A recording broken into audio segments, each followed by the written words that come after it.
మనందరి నిమిత్తమే ప్రభు సన్నిధిలో ధ్యానం చేస్తూ కనిపెడుతూ ఉన్నప్పుడు ప్రభు నాకు ఇచ్చిన ఒక చక్కటి వాగ్దానాన్ని మనం చదువుకుని దేవుని వాగ్దానాన్ని ధ్యానం చేసుకుందాం. చూడండి, ఇర్మియా పుస్తకము 31వ అధ్యాయము 3వ వచనాన్ని మనం చదువుకుందాం. ఇర్మియా పుస్తకం 31వ అధ్యాయం 3వ వచనం. చాలా కాలము క్రిందట యెహోవా నాకు ప్రత్యక్షమై ఇట్లా నేను శాశ్వతమైన ప్రేమతో నేను నిన్ను ప్రేమించుచున్నాను గనుక విడువక నీ ఎడల కృప చూపుచు ఉన్నాను. ఆమేన్. శాశ్వతమైన ప్రేమతో నిన్ను ప్రేమిస్తున్నాను గనుక విడువక నీ ఎడల కృప చూపుచు ఉన్నాను. దేవుని సన్నిధిలో ప్రియులారా, శాశ్వతమైన ప్రేమతో మనల్ని ప్రేమిస్తున్న దేవుడు గనుకనే ఆయన విడువక మన ఎడల కృప చూపుచు ఈ 2023వ సంవత్సరపు ఆఖరి వరకు మనల్ని తీసుకుని వచ్చారు. ఆమేన్. దేవుని ప్రేమ అంటండి శాశ్వతమైనదంట. ఇర్మియా ప్రియులారా దేవుని ప్రేమను జ్ఞాపకం చేసుకుంటూ దేవుని సన్నిధిలో ఈ లేఖనాలు వ్రాస్తూ ఉన్నారు. ఎందుకంటే చాలా కాలం క్రిందట ప్రియులారా దేవుడు అంటండి ఇర్మియాతో చెప్పారంట. చాలా కాలం క్రిందట. Praise the lord. ఇర్మియా బాలుడుగా ఉన్నప్పుడే దేవుడు ప్రత్యక్షమై అంటూ ఉన్నారు, ఇర్మియా తల్లి గర్భములో పిండముగా రూపింపబడక మునిపే నేను నిన్ను ఎరిగి తిని, నేను నిన్ను ఏర్పాటు చేసుకుంటుని, నేను నిన్ను ప్రేమించి తిని. స్తోత్రం చెప్పండి. ప్రియర, ఈ రోజున వినండి, తల్లి గర్భములో పిండముగా రూపింపబడక మునిపే మన ఎడల దేవుని ప్రేమ ప్రారంభమయ్యింది. ఆమేన్. మన ఎడల దేవుని ప్రేమ ప్రారంభమయ్యింది. ప్రియర, ఆ రోజు నుంచి ఈ రోజు వరకు ఈ భూమి మీద మన వయస్సు 30 సంవత్సరాలు అవ్వచ్చు, 40 సంవత్సరాలు అవ్వచ్చు, 50 సంవత్సరాలు అవ్వచ్చు. ప్రియర, ఎంత అధికమైననో ఆ అధికమైన వయస్సు కలిగి నిండు దినములు కలిగి నేటి వరకు మనం ఈ భూమి మీద సజీవులుగా ఉన్నామంటే అది కేవలం దేవుడు మన ఎడల చూపిస్తున్న శాశ్వతమైన కృప. శాశ్వతమైన కృప. స్తోత్రం చెప్పండి. పిల్లల, శాశ్వతమైన ప్రేమ. ఆ ప్రేమ అంటండి, ఆ కృప అంటండి విడవదంట.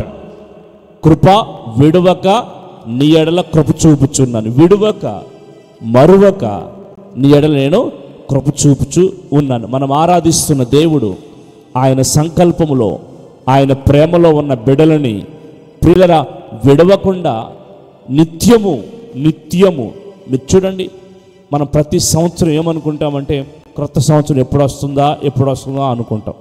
వచ్చిన తర్వాత ఏమని, అమ్మో ఈ సంవత్సరం అంతా ఎలా నడుస్తుంది, ఎలా నడిపించబడతాం, ఈ సంవత్సరం మన జీవితాల్లో ఎలా ఉంటుందో అని ప్రియులరా కొన్ని ఆందోళన పరిస్థితులు కూడా మనసులో ఉండక తప్పవు. కానీ శాశ్వతుడైన దేవుడు, శాశ్వత ప్రేమతో మనల్ని ప్రేమించే దేవుడు అండి. సంవత్సరాలు ఎన్ని గతిస్తూ ఉన్నా, రోజులు ఎన్ని గతిస్తూ ఉన్నా ప్రియరా మన దేవుడు మాత్రం మన ఎడల అంటండి శాశ్వతంగా ప్రేమిస్తున్నాడు. గనుకనే మన జీవితాలు ఏం చేస్తున్నాడు, ఆయన విడువక కృప చూపుచూ ఉన్నాడు ప్రియులారా. అందుచేత దేవుని ప్రేమలో మనం శాశ్వతంగా నిలిచిన వారిగా ఈ ఉదయకాలం మనం ఉండాలని దేవుడు జ్ఞాపకం చేస్తూ ఉన్నారు ప్రియులారా. ఒక వాక్యాన్ని మీకా పుస్తకము 5వ అధ్యాయము 2వ వచనం. మీకా పుస్తకము ప్రియులారా 5వ అధ్యాయం 2వ వచనం. మీకా పుస్తకం 5వ అధ్యాయం 2వ వచనం. బెత్లెహేమా ఎఫ్రతా యూదా వారి కుటుంబములలో నీవు స్వల్ప గ్రామమైనను నా కొరకు ఇజ్రాయేలీలను ఏలబోవు వాడు నీలో నుండి వచ్చును. పురాతన కింద మాట నోట్ చేసుకోండి, పురాతన కాలము మొదలుకొని శాశ్వత కాలము వరకు అది ఆయన ప్రత్యక్షమగుచుండెను. పురాతన కాలం మొదలుకొని శాశ్వత కాలం వరకు ఆయన ప్రత్యక్షమగుతూ ఉండెను.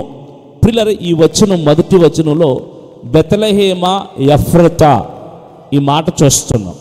ఇదే మాట మనం ఎక్కడ చూస్తామంటే రూతు పుస్తకంలో. పిల్లరా, ఆ రోజు పెద్దలందరూ బోయాజుని ఆశీర్వదిస్తున్నప్పుడు ఎఫ్రతాలో నీవు క్షేమాభివృద్ధి నొందువుగాక అనే మాటని మనం చూస్తాం. పిల్లలు, ఎంత రూతు పుస్తకం 4:12లో ఈ మాట చూస్తాం. చాలండి. ఎఫ్రతాలో నువ్వు క్షేమాభివృద్ధి నొందు అంటే బోయాజు బెత్లెహేమీయుడై బెత్లెహేము ప్రాంతంలో ఉన్నవాడు. పిల్లరా, ఎఫ్రతా అని దానికి మరొక పేరు కూడా ఉంది. సరే, మనం ఈ వాక్యానికి వచ్చేద్దాం. ఈ మీకా పుస్తకం 5వ అధ్యాయం 2వ వచనంలో ఎఫ్రతా బెత్లెహేమ యోధా ప్రాంతాలలో నీవు స్వల్ప గ్రామం అయిన చిన్న గ్రామం. స్వల్ప గ్రామం అంటే చిన్న గ్రామం. పిల్లలు, మీరు వినండి, యోధా ప్రాంతంలో బెత్లెహేమ అనేది చాలా స్వల్ప గ్రామం, చిన్న గ్రామం. ఈ చిన్న గ్రామంలో పిల్లరా ప్రజలను ఏలబోవు మహారాజైన ప్రభువైన యేసుక్రీస్తు 2023 సంవత్సరాల క్రితం బెత్లెహేములో దావీదు పట్టణం మందు మన కొరకు పుట్టి ఉన్నారు. స్తోత్రం చెప్పండి. చూస్తుంటే చాలా చిన్న గ్రామం, స్వల్ప గ్రామం, ఏమాత్రం యోగ్యత కానీ ఎన్నిక కానీ అర్హత కానీ లేని ఆ పట్టణం. ప్రియరా, ఆ పట్టణము ఆ పల్లెటూరులో మీరు వినండి, ఆ పల్లెటూరులో బెత్లెహేమ్ అనే పల్లెటూరులో ప్రియరా ప్రభువైన యేసుక్రీస్తు ఆయన వాగ్దానం చేసి దాన్ని విడువక, మీరు వినండి, విడువక, స్వల్ప గ్రామమైనను విడువక ఆయన ఏం చేస్తున్నారంటే పురాతన కాలం మొదలుకొని శాశ్వత కాలం వరకు ఆయన ప్రత్యక్షత పిల్లల ఆ స్వల్ప గ్రామంలో కూడా ఆయన జరిగిస్తూ ఉన్నారంట. నిజంగా యేసు ప్రభు బెత్లెహేములో పుట్టకపోతే బెత్లెహేమును గూర్చి ఈరోజు మనం చెప్పుకోవాల్సిన అవసరం లేదు. ప్రపంచమంతా బెత్లెహేము వైపు చూస్తుందంటే ప్రపంచమంతా బెత్లెహేము వెళ్ళి ఆయన పుట్టిన స్థలాన్ని దర్శించి వస్తున్నారంటే పిల్లరా దేవుడు బెత్లెహేమును శాశ్వతమైన ప్రేమతో ప్రేమించిన దేవుడై ఉన్నారు గనుకనే విడువక కృప చూపుతూ వచ్చారు. స్తోత్రం చెప్పండి. పిల్లరా మన కుటుంబాల్లో, మన గృహాల్లో, మన ఇళ్ల మధ్యన, మన బంధువుల మధ్య జరిగేది ఏంటంటే ఎవరైనా కొంచెం బలహీనంగా ఉన్నారనుకోండి, కొంచెం నీచంగా ఉన్నారు అంటే నీచం అంటే చిన్న స్థితిలో ఉన్నారనుకోండి, వాళ్ళకి అన్ని వసతులు లేవు అనుకోండి, ఒక పొలం కానీ స్థలాలు కానీ ఉద్యోగాలు కానీ వ్యాపారం ఆర్థికంగా ఫైనాన్షియల్గా స్టేటస్ మంచిగా లేదనుకోండి, మన చుట్టూ ఉన్న వాళ్ళు ఏం చూస్తారో తెలుసా, మనం చాలా నీచంగా, చాలా చిన్న చూపుగా, స్వల్పంగా చూస్తూ ఉంటారు. కానీ ప్రియులరా దేవుడండి ఎక్కడ స్వల్పముగా ఉన్నామని అనుకుంటామో, ఎక్కడ మనం ఎన్నిక లేమని అనుకుంటామో, ఎక్కడ మన స్థితి మంచిది కాదు అనుకుంటామో, ఎక్కడ ప్రియులరా మనం ఎన్నిక లేని వారుగా ఉన్నామని అనుకుంటామో, మన దేవుని ప్రత్యక్షత, మన దేవుని ప్రేమ, మన దేవుని కృప అదే స్థలములో విడువక మన ఎడల చూపడం మొదలు పెడతారు. ఆమేన్. అందుకే ప్రియుల పురాతన కాలం మొదలుకొని మీరు వినండి, మన జీవిత దినాలన్నీ ఇలాగ అంచెలంచెలుగా గడుస్తున్నాయి అంటే ఆయన మన ఎడల విడువక చూపుతున్న కృపే, విడువక చూపుతున్న కృపే.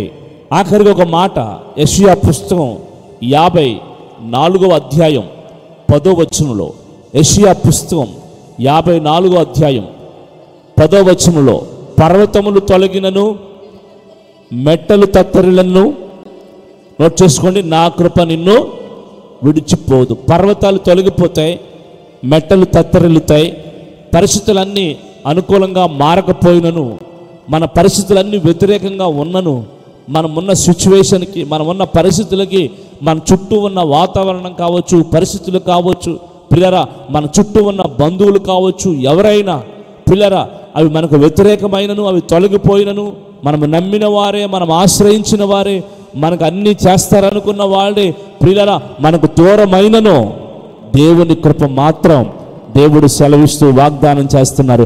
దేవుని కృప మాత్రం నిన్ను విడిచిపోదు. నా కృప నిన్ను విడిచిపోదు. నా కృప నీకు దూరము కాదు. నా కృప నీకు చూపక మానను అని ఈ డిసెంబర్ నెల 30వ తేదీన ప్రభు వాగ్దాన రీతిగా నీతోనూ నాతోనూ మనందరితోనూ మాట్లాడుతూ ఉన్నారు. ప్రియులారా మనల్ని చెయ్యి పట్టి, ఆ కృప మనల్ని చెయ్యి పట్టి విడవక ప్రియులారా మనల్ని ఒక నూతన సంవత్సరంలోకి నడిపించబోతూ ఉన్నారు. ఆమేన్. నిశ్చయముగా మీరందరూ క్షేమాభివృద్ధి నుండి శాశ్వత ప్రేమలో నిలిచి ప్రియులారా దేవుని కృపలో విడవని కృపలో వర్ధిల్లుదురుగాక. ఆమేన్. ఈ వాగ్దానం మీకును, మీ కుటుంబాలకును, మీ బిడ్డలకును, మీ సమీపస్తులకును, మీ దూరస్తులకును నా ప్రభు నెరవేర్చునుగాక. అందరు లేచి నిలబడి చేతులు చాపి మనసారా ఒక్క నిమిషం ప్రార్థన చేసుకుందాం. విడువని కృప మనడలో చూపుతున్న దేవుడు, ఆయన ప్రేమ శాశ్వతమైనది. శాశ్వత కాలం మొదలుకొని, పురాతన కాలం మొదలుకొని శాశ్వత కాలం వరకు ఆయన మన జీవితాన్ని నడిపించుకుంటూ వచ్చారు. గడిచిన దినాల్లో, గడిచిన సంవత్సరాల్లో, గడిచిన రోజుల్లో మన ఎడల ఆయన చూపిన కృపను జ్ఞాపకం చేసుకోండి, ప్రేమను జ్ఞాపకం చేసుకోండి. నేటి వరకు ఈ కృపలో ఉన్నామంటే ఇదియే దేవుని కృప, ఇదియే దేవుని కృప, ఇదియే దేవుని కృప. విడవక మనల్ని నవనూతన కృపలోకి తీసుకుని వచ్చింది.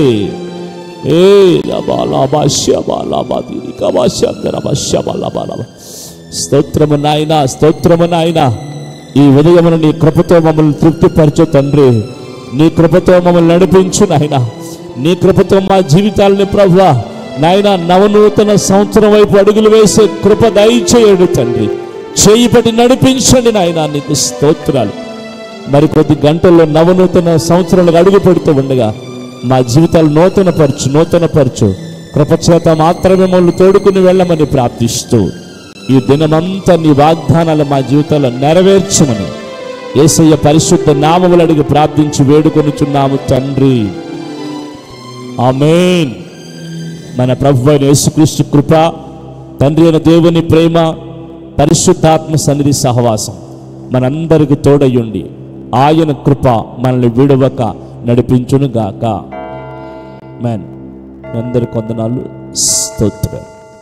ఈరోజు రాత్రి ఈ సంవత్సరంలో ఆఖరి పరిశుద్ధాత్మ కూడిక, రేపు ఆఖరి ఆరాధన, రేపు రాత్రి కనిపెట్టు వాచనేట ఆరాధన. గమనించండి, అందరూ కూడా సంఘంలో దేవుని సన్నిధిలో పాల్గొనాలని మనం చేస్తున్నాం.